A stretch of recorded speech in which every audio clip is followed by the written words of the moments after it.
कौन सा बिजनेस में सबसे ज़्यादा प्रॉफिट है?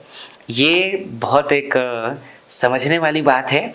दरअसल में क्या होता है कि एक आम धारणाएँ होती है मनुष्य के जीवन में, जिस बिज़नेस को वो कर रहा होता है, उसमें वो सैटिस्फाइड नहीं होता है, उसमें उसको ऐसा लगता है कि इससे ज़्यादा पैसा तो उस इंडस्ट्री पे है, इससे ज़्यादा मार्जिन उस जगह पे है, इससे ज़्यादा कमाई उस जगह पे है। ऐसा जो जिस बिजनेस में है, मैंने अक्सर देखा है, जैसे जो कपड़े का व्यापार कर रहे हैं, उनको ऐसा लगता है कि एफएमसीजी की जो इंडस्ट्री है वो बहुत अच्छा है। क्यों? उनको ऐसा लगता है कि आज कपड़े का जो धंधा है उसमें तकलीफ ये है कि एक तो बहुत सारे लोग सब ऑनलाइन लेने लग गए, अमेजोन से लेने लग गए, फ्लिपकार्ट से लेने लग गए, मिंत्रा से लेने लग गए, बेवकूफ.com, जबंग और दुनिया भर के और भी जो ऑनलाइन साइट्स हैं वहाँ से, या कि फिर आजकल कपड़े भी बड़े बड़े सुपर बाजार आ गए हैं, उन जगहों पे लोग जाके लेने लग गए। और कपड़ा सीजनेबल धंधा है, लोग होली आएंगे तो कपड़ा खरीदेंगे, दिवाली आएगा तो कपड़ा खरीदेंगे, घर में शादी होगा तो कपड़ा खरीदेंगे, इसके अलावा कपड़ा नहीं खरीदेंगे। तो कपड़े का व्यापार ज़्यादा प्रॉफिटेबल का नहीं है, वो व्यापार बहुत अच्छा है। एफएमसीजी का व्यापार बहुत अच्छा है। एफएमसीजी रोज बिकता है, मसाला रोज बिकता है, चाय पत्ती रोज बिकती है, आटा रोज बिकता है। ये इंडस्ट्री बहुत अच्छा है, पोहा बहुत अच्छा बिकता है। ये जो कपड़े में है, ये उन लोगों का सोच है कि इस इंडस्ट्री से ज्यादा प्रॉफिट वहां पे है।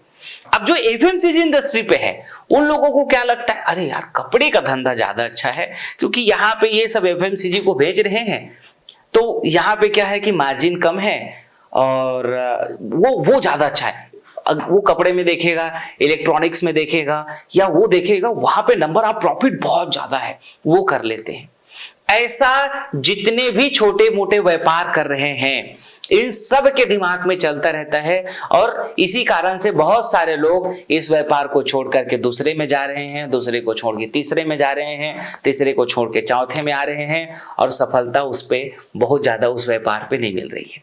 लेकिन जो समझदार लोग हैं वो क्या करते हैं, जिस भी व्यापार को वो शुरू करते हैं, चाहे वो एफएमसीजी का शुरू करें, या कपड़ा का शुरू करें, या इलेक्ट्रॉनिक्स का शुरू करें, या कोई भी किसी भी तरीके का, चाहे वो कॉपी पेन पुस्तक इस तरीके के जो स्टेशनरी आइटम है उसका बिजनेस करें, या किसी भी तरीके का करें, जो समझदार लोग हैं, ब्रिलियंट लोग हैं, और जो बिजनेस के नब्ज को समझते हैं, वो लोग क्या करते हैं कि कोई भी एक बिजनेस प्रारंभ करते हैं, उस बिजनेस पे उसकी कमियों को दूर करते रहते हैं, उसके ट्रिक्स के जो बिजनेस सेल के जो तरीके हैं उसको चेंज करते रहते हैं। वो दूसरों की तरफ बहुत ज्यादा अट्रैक्ट नहीं होते हैं। तो जो दूसरों के बिजनेस की तरफ ज्यादा अट्रैक्ट नहीं होते हैं, वो उसी के ऊपर उसके जो एरर्स हैं उसको दूर करते हैं। इंडस्ट्री कोई भी हो, आप कपड़े के व्यापार में क्यों ना हो, कपड़े के व्यापार में भी आपको सफलता मिलेगी। आपको क्या करना पड़ेगा कि कौन लोग सबसे ज्यादा कपड़े के व्यापार पे सफल हैं, वो क्या कर रहे हैं और मैं क्या नहीं कर रहा हूं, वो कैसे कर रहे हैं और मैं कैसे कर रहा हूं, मुझे क्या परिवर्तन करनी है, क्या जो लेटेस्ट फैशन आ रहे हैं उन सब कपड़ों का स्टॉक आपके पास रहता है या नहीं रहता है, किस तरीके के, वो आपको अपना डिसीजंस लेना पड़ेगा। अगर आप इलेक्ट्रॉनिक के सेगमेंट में हैं तो लेटेस्ट इलेक्ट्रॉनिक में क्या क्या आइटम आ रहे हैं, नए नए प्रोडक्ट्स क्या क्या आ रहे हैं, उसको आप अडॉप्ट कर रहे हैं और उसमें और क्या फीचर्स जोड़ सकते हैं, तब आपको कामयाबी मिलेगी। कुल मिलाकर के सबसे ज्यादा जो पैसा है वो किस बिजनेस में है? हर बिजनेस में पैसा है। कहां पे पैसा नहीं है? चाय पत्ती का काम क्या छोटा मोटा काम है? चाय पत्ती में करोड़ों रुपया है। क्या इलेक्ट्रॉनिक्स मोबाइल अरबों रुपए का पैसा है। सब जगह किस इंडस्ट्री पे, कपड़ा कितना बड़ा काम है, अरबों रुपए का प्रॉफिट कपड़े में है। और किस इंडस्ट्री, आप टाइल्स मार्बल, कितना बड़ा, मतलब आप कितने बड़े बड़े ब्रांड है, कजारिया ब्रांड टाइल्स का अरबों खरबों रुपए का टर्नओवर कर रही है। घर बनाने का कॉन्सेप्ट, मतलब बिल्डिंग का काम अगर करना है आपको, कितना पैसा, बहुत पैसा है। आपको अगर एडिटिंग सेक्टर्स पे, डिजिटल सेक्टर्स पे, ग्राफिक्स के सेक्टर पे कितना पैसा, बहुत पैसा है भाई। आप बड़े बड़े फिल्म सेक्टर्स पे चले जाओ, बहुत ज्यादा पैसा है। 100 करोड़ 200 करोड़ 300 करोड़ का उस इंडस्ट्री पे पैसा है। उसके पीछे ग्राफिक्स टेक्नोलॉजी कितना बड़ा है, आईटी सेक्टर कितना बड़ा है। मतलब ऐसा कौन सा बिजनेस है, हार्डवेयर इलेक्ट्रॉनिक्स कि हार्डवेयर का कितना, सबके घर पे एक घर आपको बनाना है, खाली आज के डेट में एक बाथरूम के लिए जो आपको सारा सामान लगना है वो 40 से 50 हजार रुपए का सामान आपका लगना है। तो आप सोचो कि हार्डवेयर का बिजनेस कितना बड़ा है। ट्रेडिंग का बिजनेस कितना बड़ा है भाई, सीमेंट, छड़, रेती, गिट्टी, मुरूम, बालू सब कुछ तो खरीदना है, उसमें कितना पैसा है। तो ऐसा कोई जरूरी नहीं है कि किस इंडस्ट्री पे पैसा है, किस इंडस्ट्री पे पैसा नहीं है, हर इंडस्ट्री पे पैसा है। बस ये है कि आपके पास स्किल सेट कितना है, आप उस बिजनेस में अपना मार्केट शेयर कितना बड़ा ले सकते हो। जिस चीज का आपका बिजनेस है, जिस जगह आप हैं, आपका अपना मार्केट शेयर कितना है, आप उस बिजनेस को कितने बड़े लेवल पे करना चाह रहे हो, उतना प्रॉफिट उस बिजनेस से होने वाला है।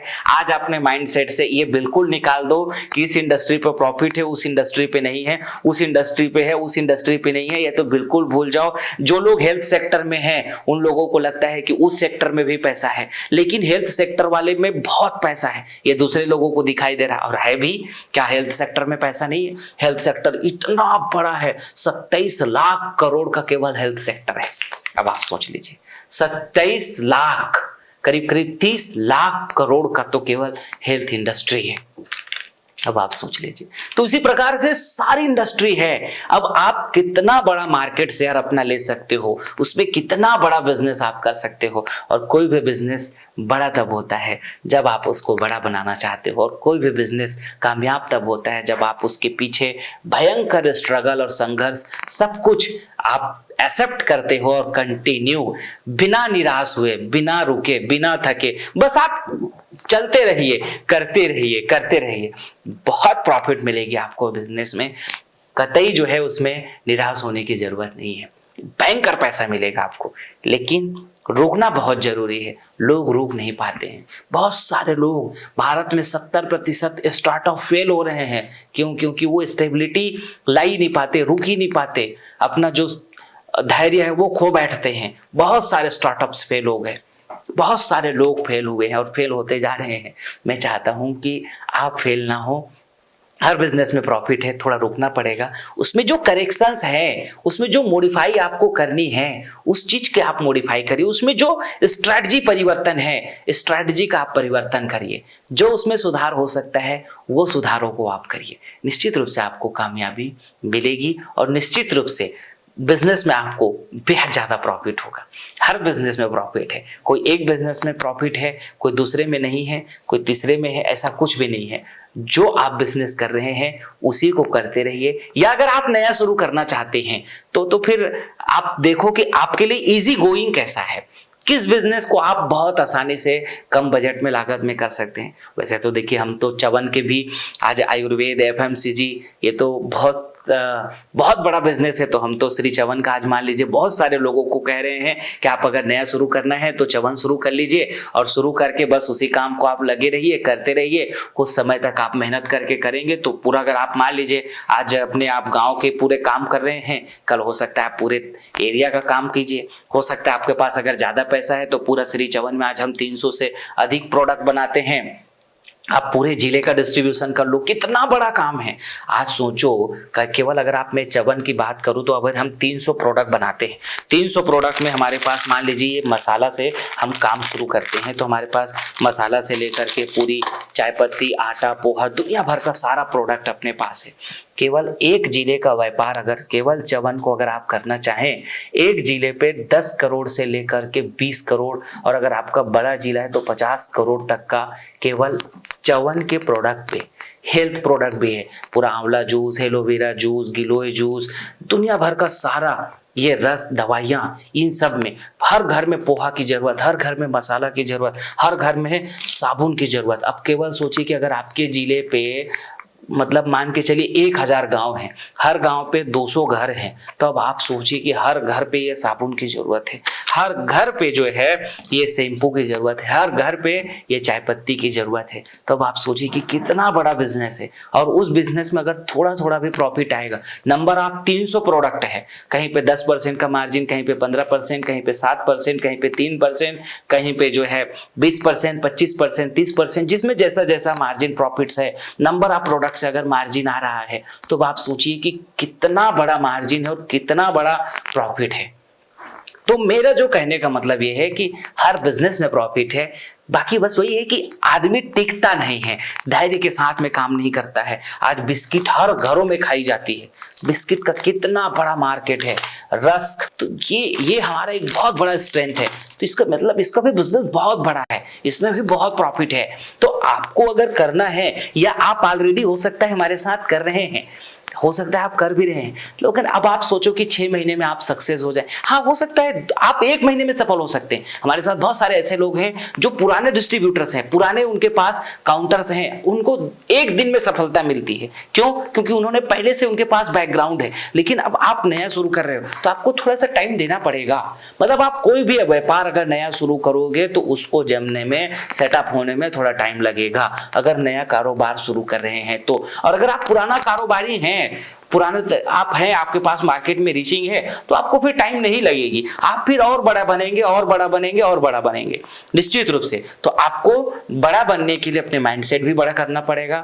और फिर आप नया बिजनेस, अगर आप बड़ा हो चुके हैं, आप अगर मान लीजिए कपड़े इंडस्ट्री पे है तो एफएमसीजी एक्सेप्ट कर सकते हो, एफएमसीजी में हो, यहाँ बहुत बड़ा आपका करोड़ों का कारोबार चल रहा है, तो कुछ और कारोबार कर सकते हो। बड़ा होने के बाद आप फिर कारोबारों को एक्सपेंशन करिए, फिर बड़ा करिए, आपके पास पैसा है, प्रॉफिट्स है, एसेट्स हैं, आप बड़ा करते जाइए। 4 इंडस्ट्री पे करो, रतन टाटा सुई से लेकर के हवाई जहाज तक बना तो रहे हैं ना, कितना बड़ा उनका बिजनेस एम्पायर है। रिलायंस को भी आप देख लीजिए, किराना मार्केट से लेकर के, हेल्थ इंडस्ट्री से लेकर के, टेलीविजन इंडस्ट्री से लेकर के, समाचार इंडस्ट्री से लेकर के, पेट्रोलियम इंडस्ट्री, मोबाइल इंडस्ट्री, हर जगह पे तो है रिलायंस, कहाँ नहीं है, सब जगह पे है।